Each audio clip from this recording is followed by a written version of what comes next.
আল্লাহ তাআলা দুনিয়াতে বহু মানুষ আদম আলাইহিস সালাতু ওয়াস সালাম থেকে নিয়ে এই পর্যন্ত আল্লাহ তাআলা দুনিয়াতে মানুষ পাঠাচ্ছেন।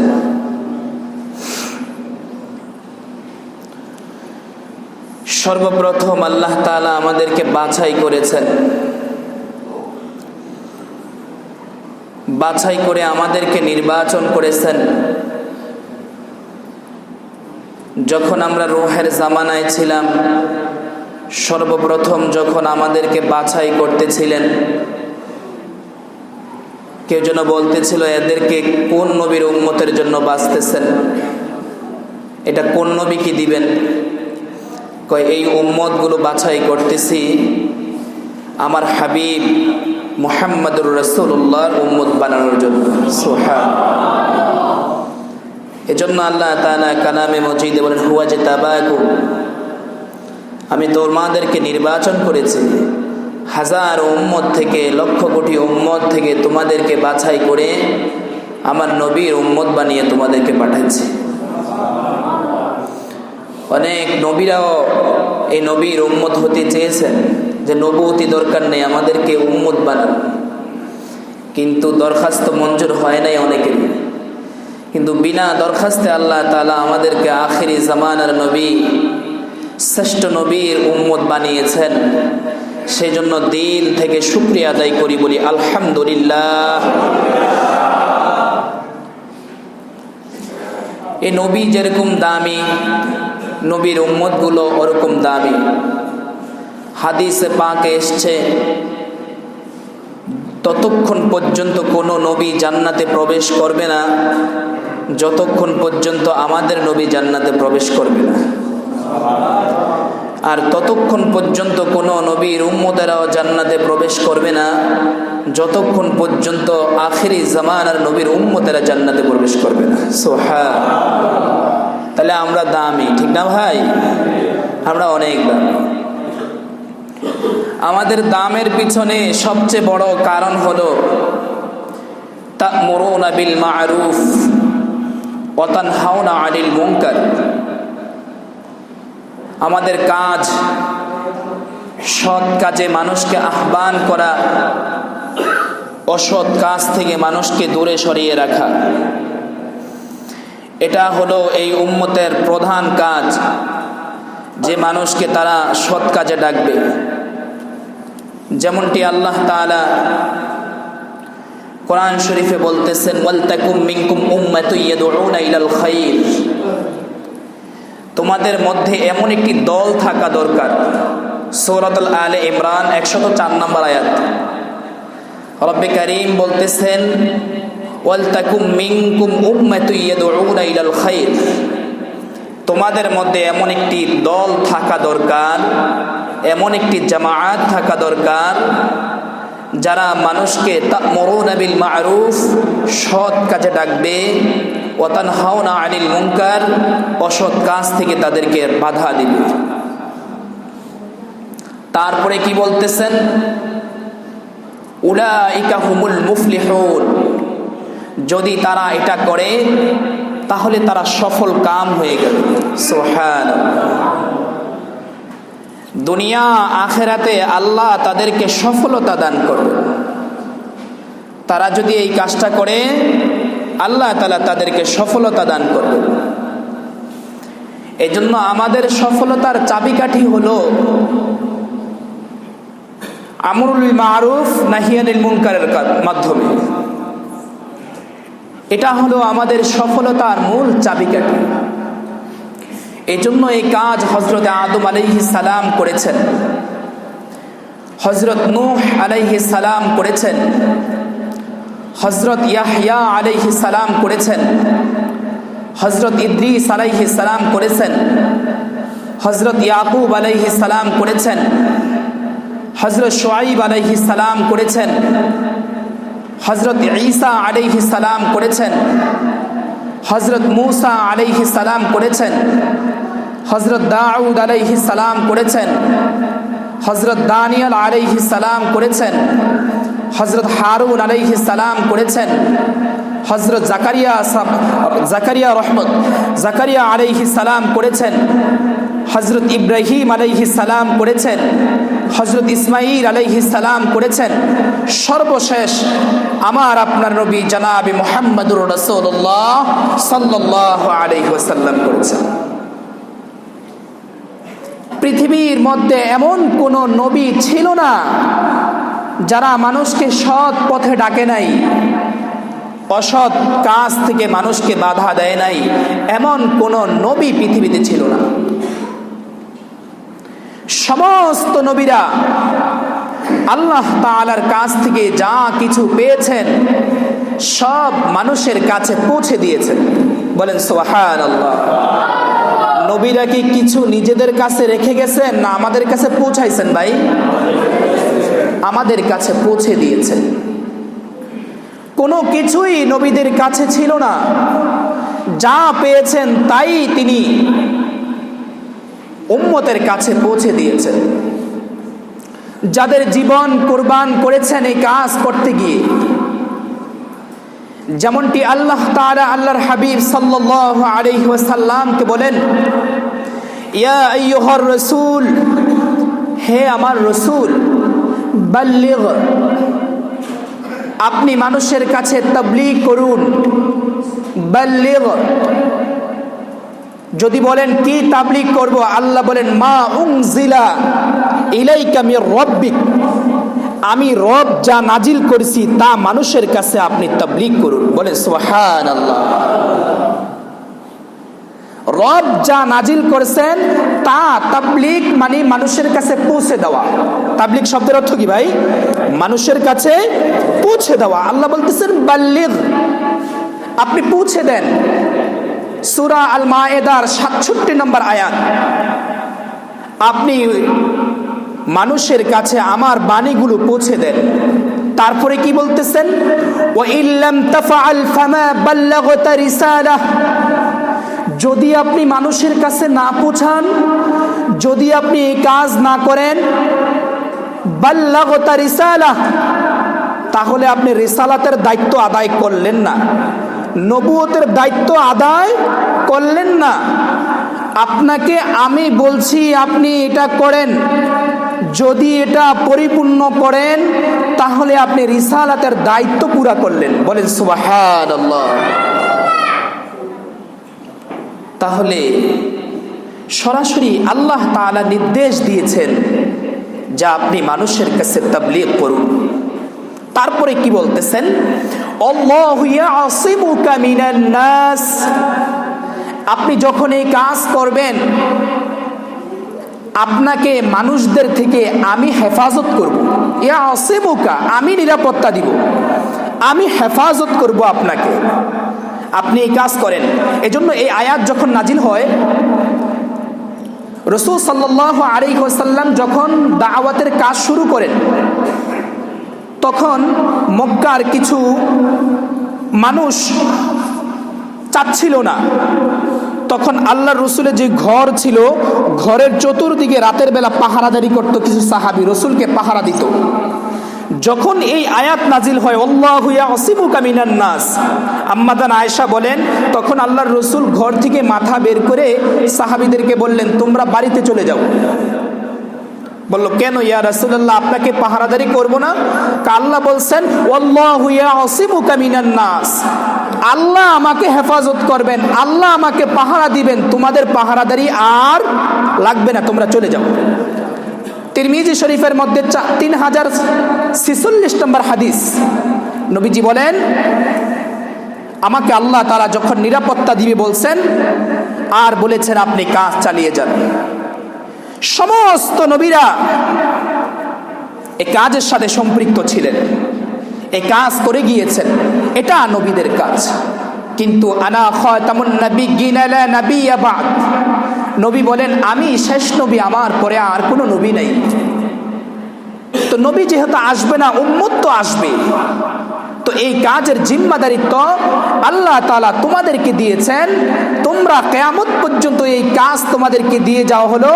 এই কাজকে যখন তোমরা কাজ বানিয়ে নিবা, তখন আল্লাহ তাআলা তোমাদেরকে আমার সাথেই জান্নাত দান করবে। বলেন সুবহানাল্লাহ। অনেক দামি কাজ।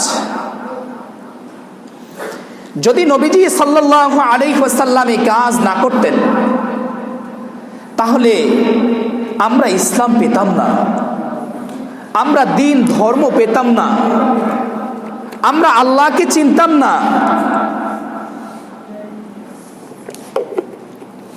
নবীর সাহাবীরা যদি এই কাজ মাথার মধ্যে পেতে না নিতেন তাহলে আমরা আমার আল্লাহকে চিনতাম না। নবীজি সাল্লাল্লাহু আলাইহি ওয়াসাল্লাম যখন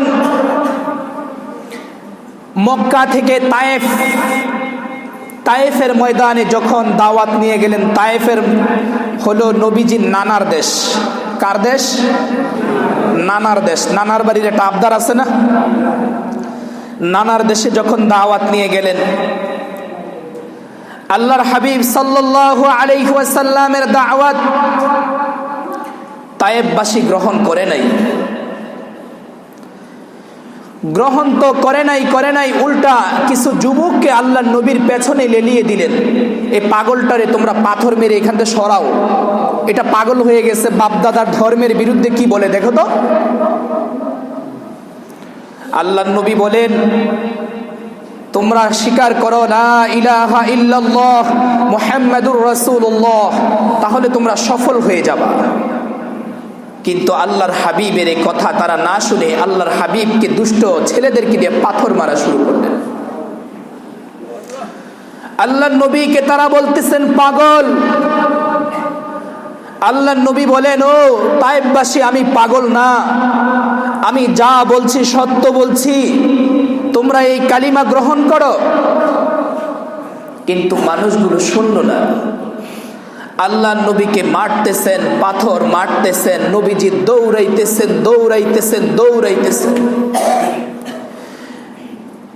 সিরাতের গ্রন্থের মধ্যে আসছে আল্লাহর নবী দৌড়াইতে 3.5 মাইল পর্যন্ত দৌড়াইছেন। আর যতই বলতেছেন, ও তায়েফবাসীর যুবকরা, আমি এতিম মানুষ, আমার মা নাই, আমার বাবা নাই, আমাকে তোরা মারিস না। আল্লাহর নবীর আহাজারি রোনাজারি কেউ শুনে নাই। আল্লাহর নবীকে পাথর মারতে দৌড়াইতেছেন। একে একে দৌড়াইতে 3.5 মাইল দৌড়ানোর পরে আল্লাহর নবী আর পারতেছিলেন না, তিনি উপর হয়ে জমিনের মধ্যে পড়ে গেছেন। আল্লাহ রাসূল সাল্লাল্লাহু আলাইহি ওয়াসাল্লামের পিঠ মোবারক থেকে রক্তগুলো ঝরতেছিল। যখন আল্লাহর রাসূলের রক্ত পড়তে পা বেয়ে যখন জুতার তলার মধ্যে চলে গেছে, এক ফোঁটা রক্ত যখন জমিনে পড়তে যাবে, এমন সময় আল্লাহ তাআলা বলতেছেন, জিব্রাইল, আমার হাবিবেরকে তারা রক্তাক্ত করেছে তায়েফে। রক্ত ঝরে যেই শরীরের মধ্যে মাছি মশা বসে নাই, যেই শরীরের মধ্যে সূর্যে তাপ দিয়ে কষ্ট দেয় নাই, আমার হাবিবের এত সুন্দর দেহ মুবারককে দেখো তারা রক্তাক্ত করে ফেলছে। এক ফোঁটা রক্ত জুতার মাথা বেয়ে এখন জমিনে পড়বে। জিব্রাইল, যাও, এই ফোঁটা রক্তটা জমিনে পড়তে দিও না। যদি এক ফোঁটা রক্ত আমার হাবিবের জমিনে আজকে পড়ে, তো কিয়ামত পর্যন্ত এই জমিনের মধ্যে কোনো গাছ জন্মাবে না। জিব্রাইল তখন ছিলেন 7ম আসমানের উপরে সিদরাতুল মুনতাহায়। রক্তের ফোঁটাটা কিতাবে এসছে যে রক্তের ফোঁটাটা ছিল তখন জুতা থেকে মাত্র পড়বে। 600 ডানা দিয়ে এক পর মেরে মুহূর্তের মধ্যে জিব্রাইল এসে তাহার কুদরতি ডানা ওই জুতার নিচে দিয়ে দিয়েছেন, জমিনে ওদিন পড়তে দেয় নাই। কি ভাই, কেমন মনে করলেন? সাইয়্যিদুল মুরসালিনের দেহ, এটা কি সুন্দর দেহ ছিলেন আমার নবী, কি সুন্দর ছিলেন, যার চেয়ে সুন্দর কোনো মানুষ দুনিয়াতে আসে নাই। যার চেয়ে এত সুন্দর দেহ বিশিষ্ট কোনো মানুষ আল্লাহ বানায় নাই। দুনিয়ার সব সুন্দর আমার নবীকে দিয়েছেন। আর এই সুন্দর চেহারাটাকে, সুন্দর শরীরটাকে যখন তায়েববাসী না বুঝে পাথর মারে, রক্ত ঝরায়, আমার নবী উপর হয়ে কান্দে, ও তায়েববাসী। সাথে সাথে জিব্রাইল বলেন, ইয়া রাসূলুল্লাহ, আপনি বলেন তাদেরকে তায়েফ থেকে 2টা পাহাড় আছে, এক চাপ দিয়ে তাদেরকে আমি মিশিয়ে দিই। আল্লাহর নবী কি পরিমাণ উম্মতের জন্য মায়া ছিলেন। তিনি বলতেছেন, জিব্রাইল, তাদেরকে যদি তুমি মেরে ফেলো, আমি দাওয়াত দিব কার কাছে? আমি তাবলীগ করব কার কাছে? তাদেরকে যদি তুমি মেরে ফেলো, আল্লাহ তো আমাকে কাউকে মারার জন্য পাঠায় নাই, আমাকে দাওয়াত দিতে পাঠিয়েছেন। তারা বুঝে নাই, হয়তো বুঝবে, হয়তো কি বুঝবে একদিন, এখন হয়তো বুঝে নাই। আল্লাহ রাসূল সাল্লাল্লাহু আলাইহি ওয়াসাল্লামের দেহ মোবারক কেউ দেখতে পারে না সহজে। একদিন নিজের শরীরের জামাটাকে খুলে আল্লাহ রাসূল নিজের হুজরা মোবারকের মধ্যে বসে আছেন। এক সাহাবী বলতেছেন, ইয়া রাসূলুল্লাহ, আপনার পিঠের মধ্যে আপনার কি কখনো বসন্ত হয়েছিল? পিঠের মধ্যে বসন্তের দাগ দেখা যায়? আল্লাহর নবী বলেন, সাহাবী, এগুলা বসন্তের দাগ না, এগুলো বসন্তের দাগ না। কই কিসের দাগ? এগুলো তায়েফের ময়দানে দাওয়াত দিতে গিয়ে পাথরের আঘাতের দাগ। এগুলো পাথরের আঘাত। সাহাবী চোখের পানি ছেড়ে দিলেন, ইয়া রাসূলুল্লাহ, আপনার এত সুন্দর চেহারা, এত সুন্দর শরীর, কেমন দুশমনে পাথর মারছে?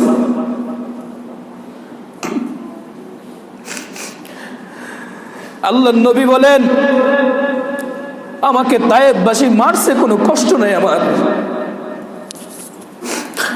যদি তারা দ্বীন গ্রহণ করে, আমার সব কষ্ট আমি ভুলে যাব।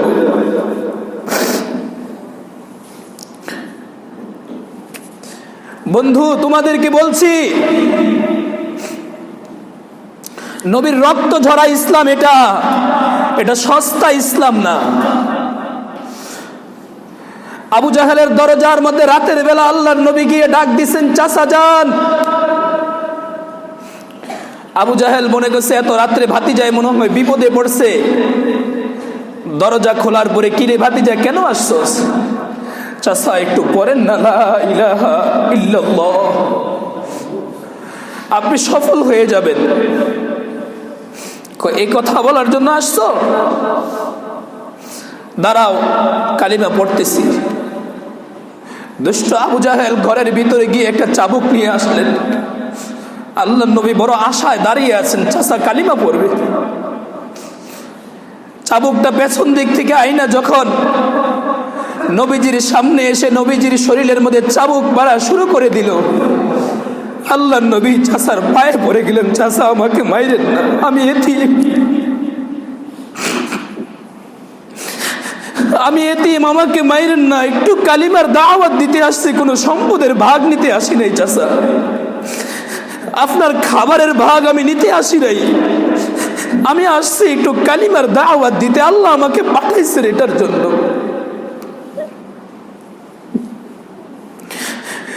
চোরে শুনে না ধর্মের কাহিনী। আল্লাহ নবীকে মারতে মারতে আল্লাহ রসুল সেখানেও জমিনে পড়ে গেছেন, উঠে আসতে পারে নাই। খবর পাইছেন ফাতেমা রাদিয়াল্লাহু তাআলা দৌড়িয়ে আবু জাহেলের দুয়ারে গিয়ে দেখে বাবা মাটির মধ্যে পড়ে আছে। বাবাকে জড়িয়ে ধরে কয়, আব্বা, আপনাকে এভাবে মারছে, আপনি কেন তার কাছে দাওয়াত নিয়ে আবার আসেন? সে তো বুঝে না, তার কাছে কেন দাওয়াত দেন? কয়, ফাতেমা, আমি আশায় আছি, সে যদি কবুল করে, যদি কবুল করে। ফাতেমা বাবাকে ধরে ঘরের মধ্যে আইনা শোয়া দিয়ে নিজের আঁচল দিয়ে আল্লাহর হাবিবের শরীর থেকে রক্তগুলো মুছে দেন। বন্ধু, এটা রক্ত জড়ানো ইসলাম।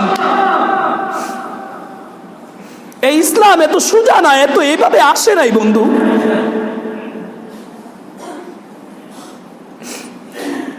ইসলাম যদি শুধু নামাজ পড়ে পড়ে আল্লাহকে কেউ পাইতো, আল্লাহর নবী মসজিদে নববীতে বৈশা বৈশা নামাজ পড়তো, ময়দানে হাঁটার কোনো দরকার ছিল না বন্ধু। শুধু কি তাই, আল্লাহর নবী সাল্লাল্লাহু আলাইহি ওয়াসাল্লাম দাওয়াতি কাজ করতে লাগলেন। কাফেরদের আর সহ্য হয় না, আল্লাহর নবীকে মেরেই ফেলবে। দারুন নাদওয়া, শয়তান আবু জাহেল সহ গোল টেবিল বসছে, তার দাওয়াতকে কিভাবে বন্ধ করা যায়।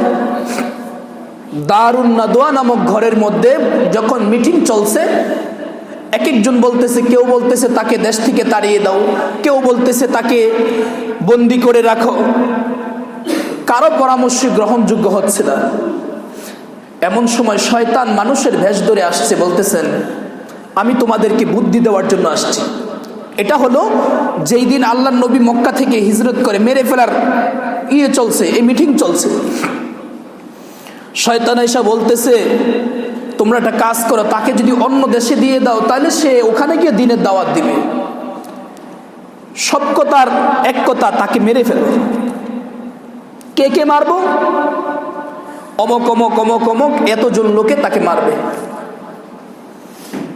কখন মারবে? আজকে রাতের মধ্যে মেরে ফেলো। রাসূল 13 বছর পর্যন্ত মক্কায় দাওয়াত দিলেন। 13 বছর দাওয়াত দেওয়ার পরে যেদিন মেরে ফেলার কথা আসলো, সাথে সাথে জিবরাইল আইসা দারুন নাদওয়ার সব ঘটনা বলে দিয়েছেন। আল্লাহ রসুলকে বললেন আপনাকে মেরে ফেলার আজকে মিটিং করছে, তারা আজকে মেরে ফেলবে, আপনি আজকের রাত্রের মধ্যে আপনি হিজরতের উদ্দেশ্যে মদিনায় চলে যাবেন। আল্লাহ নবী সাল্লাল্লাহু আলাইহি সাল্লাম রাতের মধ্যে, মক্কার মানুষটা দুপুরবেলা ঘুমায়, কারণ ওই সময় মাঠে মানুষ থাকতে পারে না, কারণ রৌদ্রের তীব্রতা অনেক বেশির কারণে দুপুরবেলা সবাই যার যার ঘরে থাকে, তো মাঠে কোনো মানুষ থাকে না। এমন সময় আল্লাহর রসুল ভর দুপুরে আবু বকরের খবর দিলেন, আবু বকর হিজরতের হুকুম চলে আসতে, তুমি রেডি হয়ে যাও। রাতের বেলা আল্লাহ রসুল সাল্লাল্লাহু আলাইহি ওয়াসাল্লাম চলে যাবে। চতুর্দিকে আল্লাহ রসুল সাল্লাল্লাহু আলাইহি ওয়াসাল্লামের ঘর বেষ্টনী দিয়ে রাখলেন। আজকে মুহাম্মদকে যাইতে দেওয়া হবে না, সে কিভাবে দাওয়াত দেয়, কিভাবে তাবলীগ করে, এটা দেখব। আজকে মেরে ফেলার ফালা।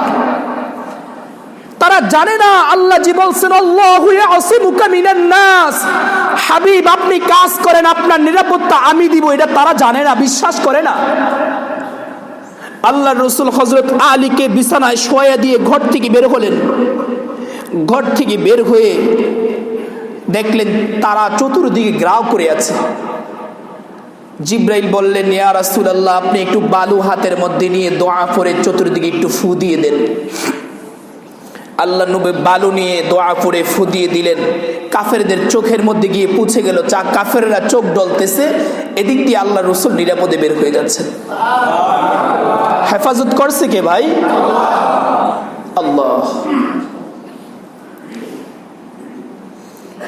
আল্লাহ রসুল মক্কার কাবার কাছে গিয়ে বলতেছেন, ও কাবা, তোর প্রতিবেশীরা আমারে তোর কাছে থাকতে দিল না, বড় আশা ছিল তোর কাছে থাকবো, 5 ওয়াক্ত নামাজ মক্কায় যদি 1 রাকাত নামাজ পড়ে 1 লক্ষ রাকাতের সওয়াব হয়। তোরে ছেড়ে যেতে আমার মন চায় না, কিন্তু তোর প্রতিবেশীরা আমারে থাকতে দিল না তোর কাছে, চলে গেলাম। সিরাতের গ্রন্থগুলোর মধ্যে এসছে আল্লাহ রসুল যখন একটু দূরে যায় কাবার দিকে ফিরে যায় আর চোখের পানি ফালায়, কারণ জন্মভূমি তো, এটা তো জন্মভূমি, একে তো জন্মভূমি আর একে তো কাবার মায়া। কি পরিমাণ কাবার সাথে সম্পর্ক ছিলেন আল্লাহর হাবিবের। আল্লাহ নবী চোখের পানি ফালায়, একটু হাঁটে আবার কাবার দিকে চায়, একটু হাঁটে আবার কাবার দিকে চায়। কানতে কানতে কানতে কানতে আল্লাহ নবী কাবা, যতক্ষণ পর্যন্ত চোখে কাবা দেখা গেছে বারবার শুধু কাবার দিকে চাইছে, বলছে ও কাবার, তোর প্রতিবেশীরা আমারে তোর কাছে থাকতে দেয় নাই, চলে গেলাম, আল্লাহ যদি কবুল করে কোনোদিন আসবো। আল্লাহর নবী নিজের জন্মভূমি ছেড়ে দিলেন, কিন্তু দাওয়াত ছাড়ে নাই। কি ছাড়ে নাই ভাই? সবাই বলেন, কি ছাড়ে নাই? দাওয়াত ছাড়ে নাই। নবী যদি দাওয়াতের জন্য জন্মভূমি ছাড়তে পারে, তুমি আমি একটু ব্যবসা বাণিজ্য ছাড়তে পারি না কেন? তুমি আমি একটু কিছুদিনের জন্য সংসার ছাড়তে পারি না কেন? আমার নবী নিজের জন্মস্থান ছেড়ে দিয়েছেন, দাওয়াত ছাড়ে নাই। কারণ এই দাওয়াতের জন্যই নবীকে পাঠানো হয়েছে, এই দাওয়াতের জন্য আমাদেরকে দেওয়া হয়েছে, আমাদেরকে খয়রে উম্মত এই দাওয়াতের জন্য দিয়েছে। কেন বুঝো না ভাই? কখন বুঝে আসবে? আর কখন বুঝে আসবে? এটাকে কখন আমরা মাথার মধ্যে নিব? আল্লাহ রাসূল সাল্লাল্লাহু আলাইহি ওয়াসাল্লাম 23 বছরের জিন্দেগি, মক্কায় 13 বছর, মদিনায় 10 বছর, মোট কয় বছর হলো? 23 বছরের জীবনীতে আল্লাহ নবী এই দাওয়াতের কাজ করেছে। একদিন জিবরাইল আইসা বললেন, আল্লাহ, ইয়া রাসূলুল্লাহ, আপনাকে তো এক এক নবীকে এক এক মুআজিজা দিছে, কাউকে ধন দিয়ে দিছে, কাউকে বাদশা বানিয়ে দিছে, কাউকে অনেক কিছু অনেক নবীকে দিছে, আপনি কি চান?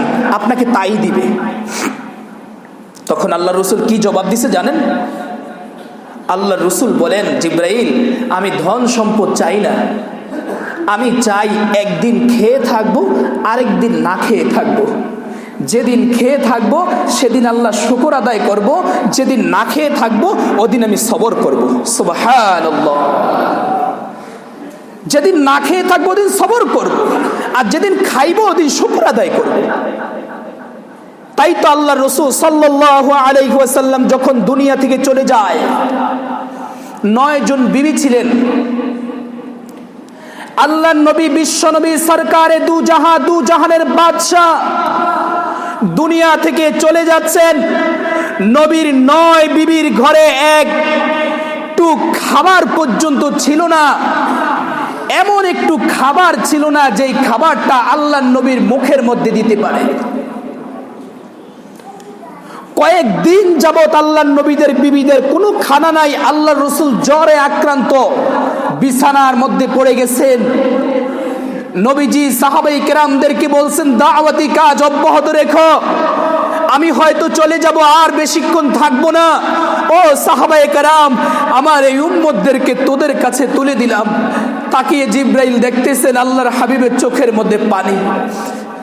জিবরাইল বলেন, ইয়া রাসূলুল্লাহ, আপনি এই মুহূর্তে কাঁদতেছেন কেন? কিছুক্ষণ পরে তো আল্লাহর সাথে আপনার দিদার হয়ে যাবে, এখন আপনি কাঁদেন কেন? আল্লাহর রাসূল বলেন, ও সাহাবীরা, ও জিবরাইল, শোনো, এই মুহূর্তে আমি কাঁদতেছি কেন? আমি তো দুনিয়া থেকে চলে গেলাম, আমার উম্মতের পাহারা দিবে কে? আমার উম্মতের দাওয়াত দিবে কে? এই উম্মতের কার হাতে আমি তুলে গেলাম? কে আমার উম্মতের পাহারাদারি করবে? কে আমার উম্মতের জন্য একটু কাঁদবে? এই উম্মতের জন্য আমি কাঁদতেছি, অন্য কোনো জন্য কাঁদি না।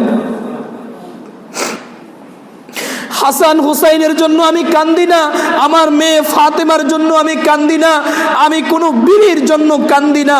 আমি কাঁদতেছি আমার উম্মতের কি উপায় হবে, আমার উম্মতের কি উপায় হবে, আমার উম্মতের কি উপায় হবে। মরার আগেও নবী আমাদেরকে ভুলে নাই। বন্ধু, আজকে তুমি নবীর কাজ ভুলে গেছো। আজকে কাজ করতে মন চায় না, তাই না? আম্মা জান আয়েশা বলেন, নবী যখন চলে যাচ্ছে দুনিয়া থেকে, তখন যদি বাতি জ্বালানোর মতো একটু তেল থাকতো, ঘরের মধ্যে যদি বাতি জ্বালানোর মতো একটু তেল থাকতো, ওই দিন একটু তেল খেয়ে আমাদের ক্ষুধা নিবারণ করতাম। কিন্তু আল্লাহর নবীর ঘরে আল্লাহর নবী চলে যাওয়ার সময় একটু তেল পর্যন্ত ছিল না যে বাতি জ্বালাবো।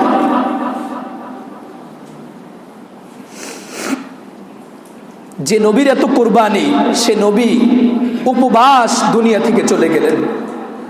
আর আজকে 3 বেলা ঠিক মতো খাচ্ছি, বছরের খাবার ঘরে আছে, ব্যাংক ব্যালেন্স আছে, 2 বছর 3 বছর কাজ না করলেও খাওয়া যাবে।